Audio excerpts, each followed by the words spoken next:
السلام عليكم متابعين قناة نور بانو. رمضان كريم على الجميع وتقبل الله الطاعات، والحمد لله والشكر على كل حال، والحمد لله على سلامة الجميع إن شاء الله، والكل بخير.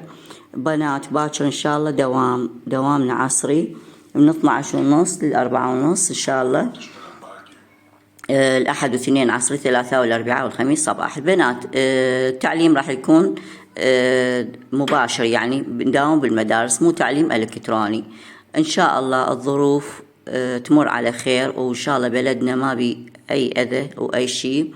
لا تخافون، إحنا وياكم تجون تداومون، خصوصا إحنا عندنا يعني الشهر الثالث والشهر الرابع فقط هن ذن الفاصل بها شهرين امتحانات، الرابع والخامس والسادس، والخامس إن شاء الله هو بامتحانات نهاية السنة، والسادس أيضا هماتين.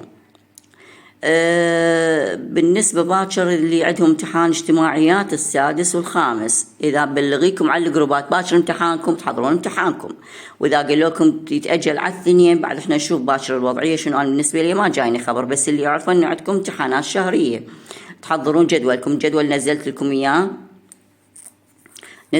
راح انزل لكم اياه هسه على القناه. الجدول تاخذون الجدول، اكو بيهم طلب الجدول من عندي، ونزلت هذا الجدول. اذا بي تغيير بسيط فهذا شيء عادي يعني. المهم انتم عندكم دروسكم اللي تعرفوها، العربي، رياضيات، انجليزي، وهالسوالف هاي. الاول والثاني والثالث جدولهم هو ماشي عادي، قراءه، رياضيات، علوم اسلاميه. بنات بالنسبة للدوام لا تخافون، احنا وياكم ان شاء الله، ماكو شي يمنا. لا تخافون تقولون مثلا احنا هن ما يخلونا نداوم او كذا، راح تخسرون درجاتكم، الغيابات تأثر عليكم. اذا غبتي هذا الشهر ما داومتي ما راح تمتحنين نهاية السنة، حتى لو انت يعني مجبور على الغياب، تجين تاخذين اجازة من المدرسة حتى تسجل لك إجازة، بدل ما تسجل لك غياب. والإجازة طبعا إلا مرضية، أنا ما أقدر أجي وأخذ إجازة، لا، تجي أمك بدون إجازة مرضية ما يصير نعطيك إجازة، لازم تجين تاخذين مرضية إلا أنت مريضة. دوام إن شاء الله ماكو شيء، نخلص دروسنا ونطلع للبيت، وإحنا مدارسنا كلها هنايا، ما عندنا شيء يعني شيء يأثر علينا إن شاء الله.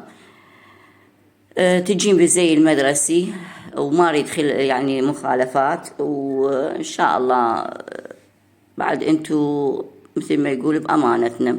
والسلام عليكم ورحمه الله وبركاته.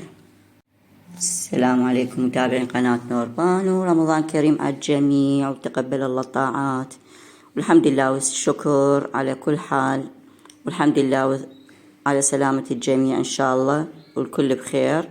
بنات باكر إن شاء الله دوامنا عصري من 12:30 ل4:30 إن شاء الله.